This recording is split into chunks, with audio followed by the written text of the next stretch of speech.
بسم اللہ الرحمن الرحیم۔ تاریخ عالم پر نظر ڈالنے سے معلوم ہوتا ہے کہ دنیا کے ہر ملک اور ہر زمانے میں جس قدر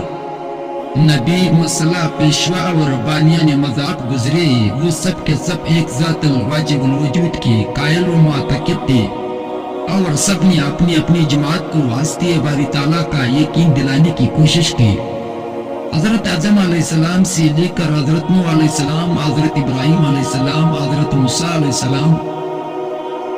حضرت محمد صلی اللہ علیہ وسلم کے زمانے کے درمیان میں اگرچہ سینکڑوں اور ہزاروں برس کے فاصلے تھے، لیکن سب کے سب تعلیم میں توحید باری تعالیٰ کا مسئلہ مشترک تھے۔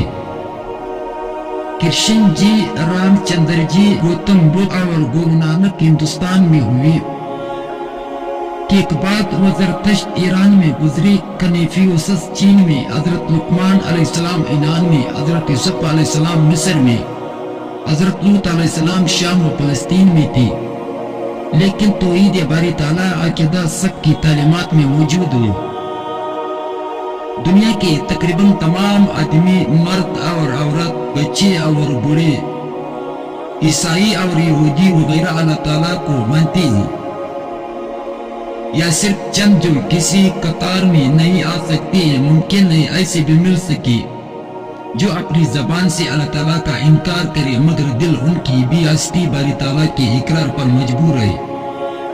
جو ان کو آخر کار یہ ضرور تسلیم کرنا پڑتا ہے کہ یہ سلسلہ کسی معتبر بالا ارادہ کے تحت چل رہا ہے۔ اسی معتبر بالا ارادہ ہستی کا نام اللہ تعالیٰ ہے۔ روما کے عظیم شان سلطنت کے ٹکڑے ہو چکے تھے،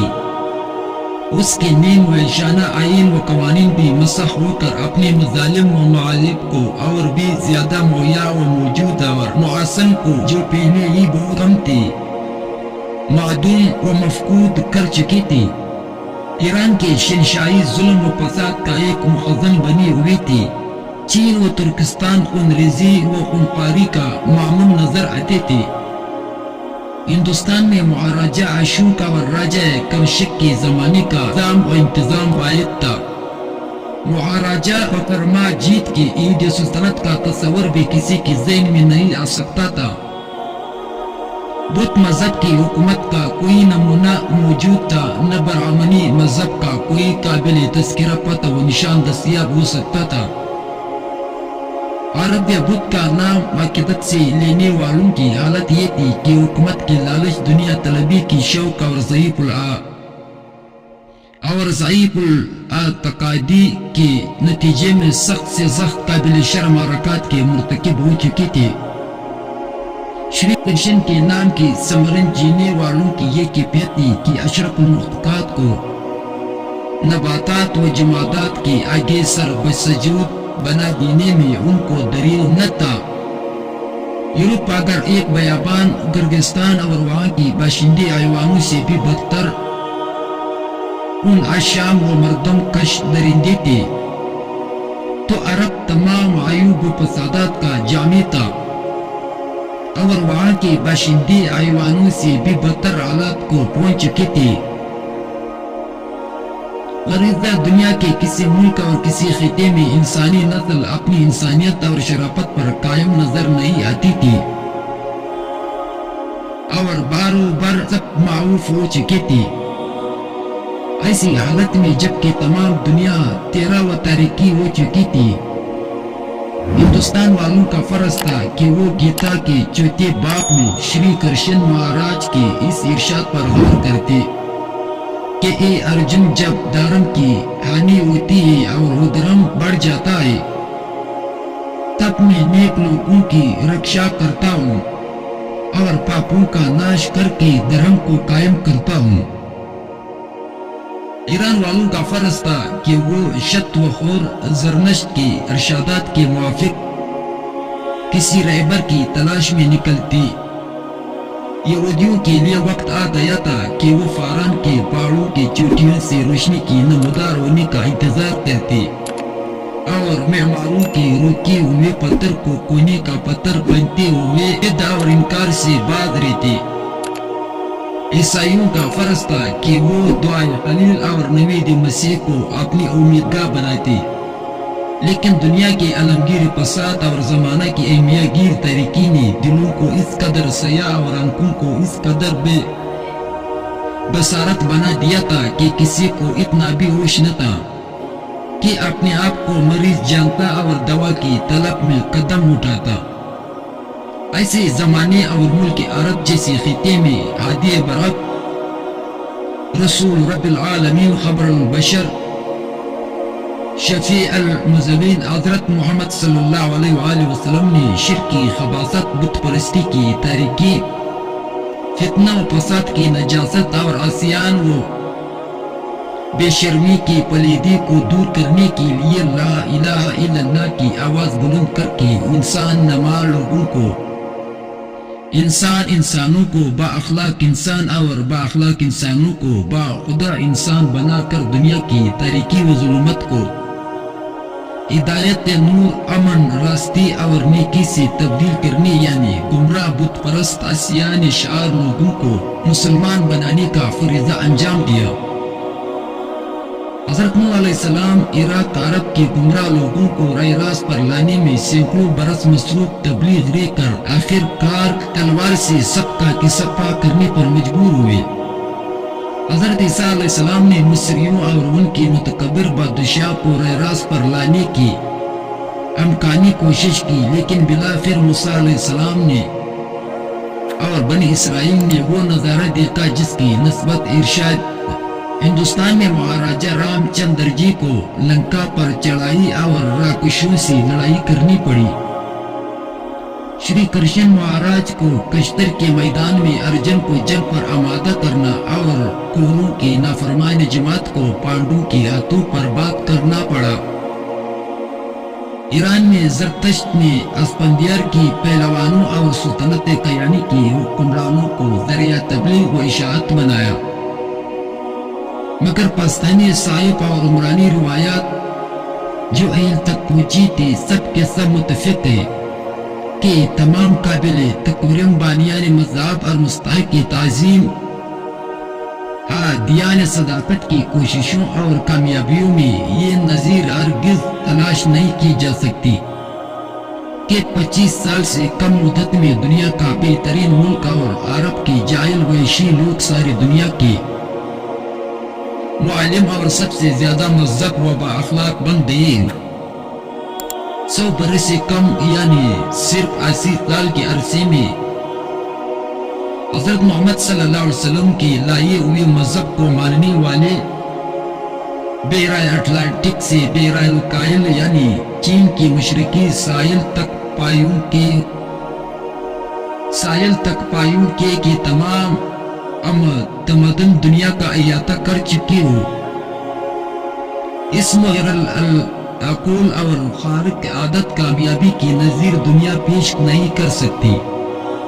اور تعلیم اسلامی کی خوبی اگر تمام قوانین و مذاہب پر فائق اور محسن ملل کی جامعہ ہے تو حضرت محمد صلی اللہ علیہ وسلم کی خیر البشر خاتم النبیین رحمت العالمین ہونے میں کسی کو کیا کلام ہو سکتا ہے، اور دنیا میں کسی کا حوصلہ ہے جو ان کی لالی ہوئی کتاب قرآن مجید کی اصلاح نظیر صفت اور اس کی ناقابل تردید دعویٰ اور خدائی دعوی کی ترتیب پر آمادہ ہو سکے، قوموں کو منازل ترقی طے کرانے اور قوموں کو ذلت و پستی سے بچانے کے لیے تاریخ ایک زبردست مؤثر اور نہایت قیمتی ذریعہ ہے۔ قومی جب کبھی کار مزلت سے بام ترقی کی طرف متحرک ہوئی، انہوں نے تاریخی کو سب سے بڑا محرک پایا ہے۔ قرآن مجید میں ہم کو یہ بتایا ہے کہ سعادت انسانی اور دین و دنیا کی کمرانی حاصل کرنے کے لیے تاریخ کا مطالعہ نہایت ضروری ہے۔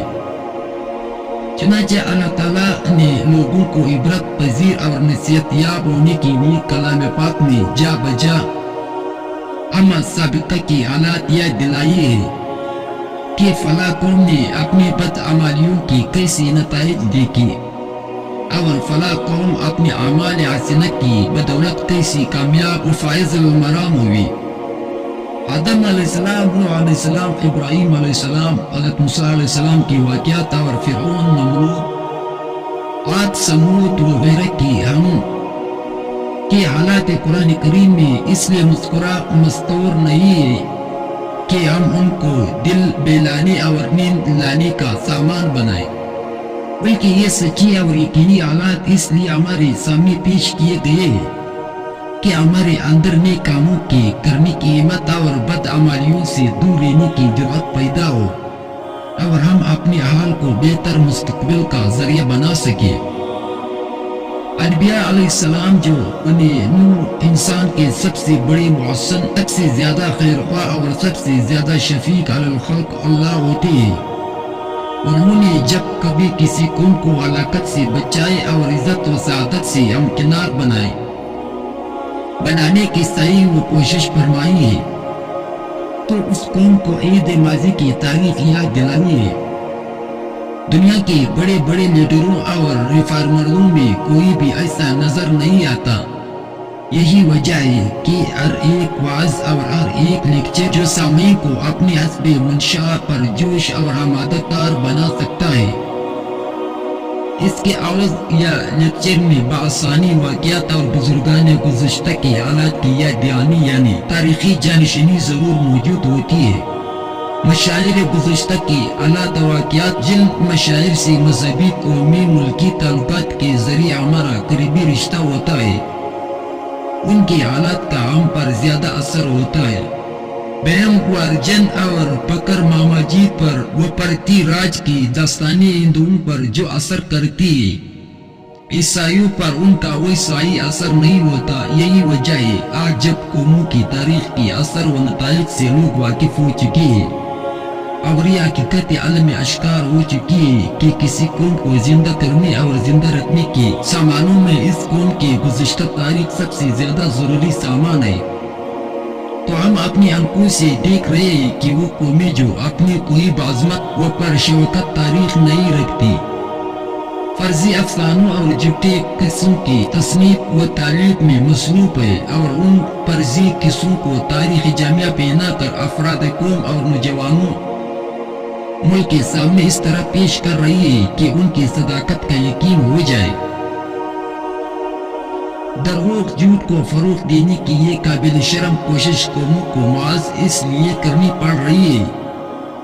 کہ وہ قومیں اپنے افراد کو ان کی علوم مرتبہ کا یقین دلائے، بغیر مسابقت اقوام کے یہ نہیں سکیں گی۔ اور یہی سبب ہے کہ ہر ایک وہ قوم جو کسی دوسری قوم کو رقابت یا اتوات کی نگاہ سے دیکھتی ہے، اس کی تاریخ کو مسخ کرنے اور اس کے افراد کو اپنی تاریخ سے غافل اور ناواقف رکھنے کی کوششوں میں مصروف نظر آتے ہیں۔